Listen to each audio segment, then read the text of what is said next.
Existe uma regra não dita na cultura pop. Explicar o monstro é a forma mais eficiente de matá-lo. E não digo matar no sentido narrativo, ou de derrotar a criatura, mas de matar o medo, o fascínio, aquela aura de mistério que faz o horror funcionar.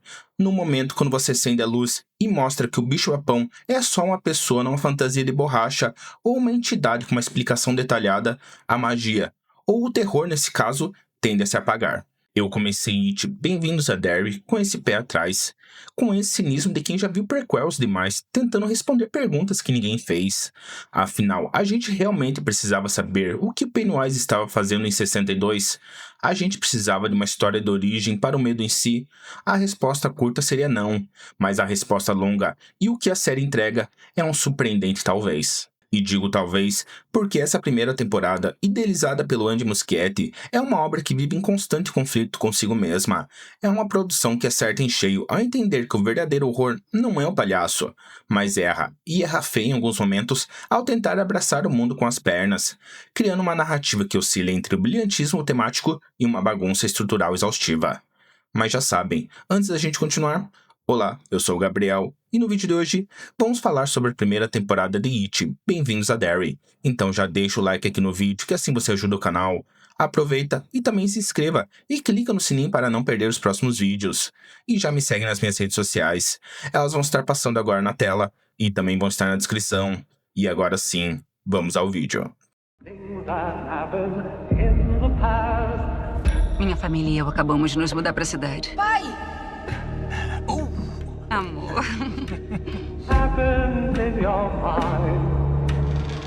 A série nos joga para 1962, 27 anos antes dos eventos do primeiro filme de 2017.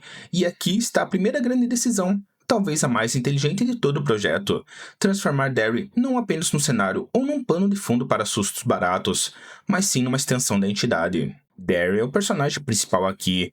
A cidade no estado de Maine é apresentada como um organismo doente, uma estrutura social apodrecida sob a superfície daquela normalidade americana de comercial de margarina. E note como a escolha do ano não é aleatória. Em 62, estamos no auge da Guerra Fria, a crise dos mísseis, o medo atômico, mas também do fervilhar do movimento pelos direitos civis. A América está paranoica, e a série usa essa paranoia histórica para elevar o conceito de um mal que se alimenta do medo. Ou seja, o medo aqui deixa de ser apenas um monstro no bueiro para se tornar algo muito mais palpável, muito mais real. É a segregação racial, é a operação militar, é a violência doméstica que acontece entre quatro paredes, enquanto os vizinhos aumentam o volume da TV. E isso é fundamental para entender o que Bem-vindos a Derry tenta fazer. Ela propõe que o Pennywise, ou a coisa, não é uma invasão externa. Ele é um sintoma. Ele é o câncer que cresceu num corpo que já está doente há muito tempo. O palhaço só consegue existir, só consegue caçar, porque a estrutura de Derry permite. É porque o racismo, a apatia e a corrupção moral da cidade lubrificam as engrenagens da matança. E para guiar a gente nesse ambiente, somos apresentados à família Hanlon. Temos o Leroy, interpretado por Giovanna Depo, um major da Força Aérea, a sua esposa Charlotte, a sempre intensa Taylor Page, e o filho Will, vivido por Black James. E a chegada deles a Derry funciona como aquele elemento estranho que expõe as fissuras do lugar. Leroy é um homem de autoridade, um homem sem medo que acredita na hierarquia e nos princípios, mas que é confrontado com a realidade de que para Derry de 62, a cor da sua pele fala mais alto que a patente no seu ombro. Esse choque cultural e racial injeta uma urgência que as adaptações anteriores, focadas quase exclusivamente na visão infantil, apenas arranharam. A série faz um trabalho notável ao usar a estrutura e os segredos da base militar como espelho para o silêncio que protege Pennywise. A base militar, com suas áreas restritas, vira uma manifestação física dessa opressão. É o micropoder se manifestando na burocracia do mal. E aqui preciso abrir um parênteses para elogiar o design de produção. A Derry de 1962 não é nostálgica. Não é uma Stranger Things da vida de olha que legal dos anos 80. Não, a Derry de 62 é suja, ela é desbotada, as cores são desaturadas, cinzentas, pesadas, o que faz que quando o vermelho do balão aparece, ele pareça ainda mais vermelho. É uma escolha visual que comunica, sem precisar de diálogo, que o mal está incrustado no concreto, no papel de parede, no uniforme militar ou nas dinâmicas falsas da boa vizinhança. Nesse cenário, Taylor Page, como Charlotte, é um pilar. Ela se recusa a aceitar a normalidade da cidade. Ela encarna a consciência que Derry tenta sufocar a todo custo. A luta dela para provar a inocência de Hank, falsamente acusado pelos desaparecimentos, é um espelho direto da luta por justiça social da época, e isso justifica a expansão do foco para os adultos. Isso mostra que a cegueira dos adultos em It não é apenas uma magia do monstro, mas sim uma escolha.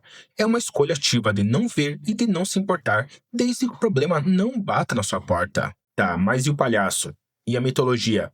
E é aqui que a série começa a caminhar no fio da navalha. Expandir a mitologia de uma entidade cósmica sem transformá-la em algo banal é um grande fardo. A série mergulha nas origens de Pennywise, explorando Bobby Gray, o homem cuja forma, e de certa maneira, a identidade, o monstro usurpou. Bill Skarsgård retorna ao papel, e aqui ele ainda parece mais visceral. Se nos filmes ele já era perturbador, aqui ele tem uma liberdade sádica, que é desconfortável, mas de uma maneira boa de assistir. O Pennywise da série é mais falante, mais manipulador, joga mais com a psicologia das crianças e também com dos adultos. Ele não é apenas um animal faminto, ele é um sádico que gosta de brincar com a comida. E a série ousa sugerir que It não é apenas um predador, mas uma força que distorce o tempo e a realidade. A ideia de que ele tem consciência de eventos futuros, ou seja, dos filmes de 2017 e 2019, e possivelmente tem a possibilidade de manipular a linha do tempo para garantir a sua própria sobrevivência, é um conceito de ficção científica. É quase como Dark encontrando Stephen King, mas é também onde no finalzinho da história dá uma engasgada. Porque, veja bem, a série tenta conectar tudo. Ela traz o Dick Halloran, o Iluminado do Iluminado, traz a personagem de Madeleine Stowe, traz a conexão com os povos indígenas e a profanação da Terra. É muita coisa. É uma salada que, na ânsia de explicar tudo e conectar todos os pontos do universo King, acaba diluindo o impacto individual de cada trama. A inclusão dos personagens indígenas é um exemplo disso. Eles são fundamentais tematicamente, representando o conhecimento ancestral que foi apagado pela colonização. Mais uma camada de silenciamento que a série aborda, mas muitas vezes eles parecem peças movidas apenas para explicar as regras do monstro, e não personagens com ações bem definidas. O resultado é ambicioso, sem dúvida, mas falta foco. A série quer ser um drama racial, um horror cósmico, um suspense e um slasher, tudo ao mesmo tempo, e às vezes, menos é mais. Mas agora, se a trama adulta e a mitologia desse universo às vezes tropeçam no excesso de exposição, o coração da série bate forte no novo Clube dos Perdedores de 62. O elenco infantil é de longe a melhor coisa dessa temporada. Lily, Ronnie, Will, Rich e Marge, essas crianças entregam performance de uma maturidade que envergonha muito o ator veterano. A dinâmica entre eles é o que sustenta a série quando o roteiro decide dar voltas e voltas em conspirações militares. A série entende, talvez até melhor que o segundo filme, que o horror só funciona se a gente se importa com quem está correndo. O trauma aqui é individualizado e cruelmente real. O medo de Lily não é só do palhaço, é medo de voltar para o sanatório, ser taxado de louca, de ter a sua realidade negada pelos adultos. Já o medo da Ronnie é o medo da injustiça racial, de ver o pai ser destruído por um sistema que o vê como descartável. E note como Pennywise de 62 explora isso. Ele não usa apenas medos abstratos, e que sim, ele faz isso muitas vezes, mas principalmente ele usa as feridas sociais das crianças. É a conexão entre essas crianças, essa amizade forjada no fogo do trauma, que oferece o único vislumbre de esperança num mundo que é visualmente e moralmente cinza. Só que voltando àquela questão da regra não dita que mencionei no começo, a execução da série é onde acaba caindo para algo mais morno. A estrutura é irregular, a série sofre de um problema sério de ritmo. Sabe aquelas séries da HBO que sentem a necessidade de serem complexas e lentas para provarem que são um produto de próximo nível? Bem-vindos a Derry cai nessa armadilha no meio da temporada. Um exemplo disso é a investigação militar do General Shaw, que, embora interessante para o contexto histórico, parece pertencer a outra série. É como se estivéssemos assistindo a um drama político que é subitamente interrompido por um palhaço assassino.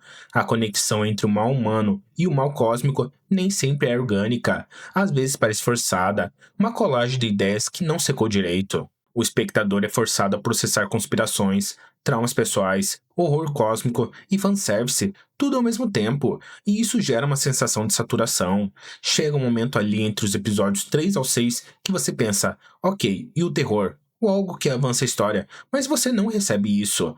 A série parece mais preocupada em arrumar as peças para as futuras temporadas do que em resolver a tensão que construiu no presente. Dito tudo isso, tecnicamente ela é um primor. Quando a série decide ser horror, ela é brutal, o gore é abundante, e a série não tem medo de matar os personagens, inclusive as crianças, já do primeiro episódio, o que estabelece um senso de perigo real que muitas produções atuais evitam. Além que a direção de som merece um destaque à parte. Os rangidos, os sussurros, a música circense distorcida, tudo contribui para a sensação de que a realidade está se quebrando. O jumpscare existe? Claro, é uma marca do Muschietti, mas os melhores momentos são do silêncio, onde a sugestão do palhaço ao fundo é mais forte do que a presença dele. E aí chegamos ao final. O final da temporada é emocionante, mas reforça a tese de preparação interna. A revelação de que o nascimento da entidade pode estar ligado à derrota futura dela é um nó temporal ousado, mas deixa a primeira temporada com gosto de prólogo estendido. É como se estivéssemos assistindo a um filme de 8 horas, que é apenas o primeiro ato de uma história maior. Mas isso é ruim? Não necessariamente, mas é frustrante. Gera aquela sensação de um coito interrompido. A gente queria uma conclusão, mas recebeu um continuo no próximo capítulo. Tá, então qual é o saldo final da primeira temporada de It, Bem-vindos a Derry? Esta é uma série que tenta ser muitas coisas. Tenta ser Watchmen na sua crítica social, tenta ser Stranger Things na sua aventura juvenil, e tenta ser It no seu horror visceral. E surpreendentemente, ela consegue ser tudo isso em momentos isolados. Ela tem picos de brilhantismo, tem atuações que merecem prêmios, tem uma profundidade temática sobre como o medo é usado como ferramenta de controle que é muito superior à média do gênero, mas ela falha na coesão. Ela é um monstro de Frankenstein, partes lindas costuradas de uma forma meio grosseira. A ambição, que é a sua maior qualidade, acaba também sendo seu calcanhar de Aquiles. Ela, ao tentar explicar a origem do mal, a série corre o risco de torná-lo burocrático, mas felizmente o fator humano, a luta de Charlotte, a resiliência de Lily e Ronnie, a paixão juvenil entre Rich e Margaret impede que a estrutura desmorone. É uma adição valiosa ao universo de Stephen King. Sem dúvida, justifica a sua existência ao mostrar que Derry não é apenas um lugar onde um palhaço mora, é um lugar onde a América esconde a sua sujeira debaixo do tapete. E se você tiver paciência para navegar pelos momentos de densidade excessiva e pelas subtramas que giram em falso, vai encontrar aqui uma experiência de horror que, quando acerta pra valer. Ela não é perfeita, longe disso. É dispersa, é inchada, é confusa, mas é também corajosa e, acima de tudo, profundamente humana. No fim das contas, Bem-vindos a Derry nos lembra que, por mais aterrorizante que seja um palhaço devorador de mundos, não existe monstro mais assustador do que uma sociedade que escolhe fechar os olhos para o horror que acontece à luz do dia. E talvez, só talvez, esse seja o verdadeiro legado que essa série quer deixar. O palhaço volta a cada 27 anos, mas os nossos monstros reais, esses estão aí todos os dias. E não adianta apenas fazer um ritual para bani-los. É preciso encará-los de frente, sem maquiagem e sem efeitos especiais.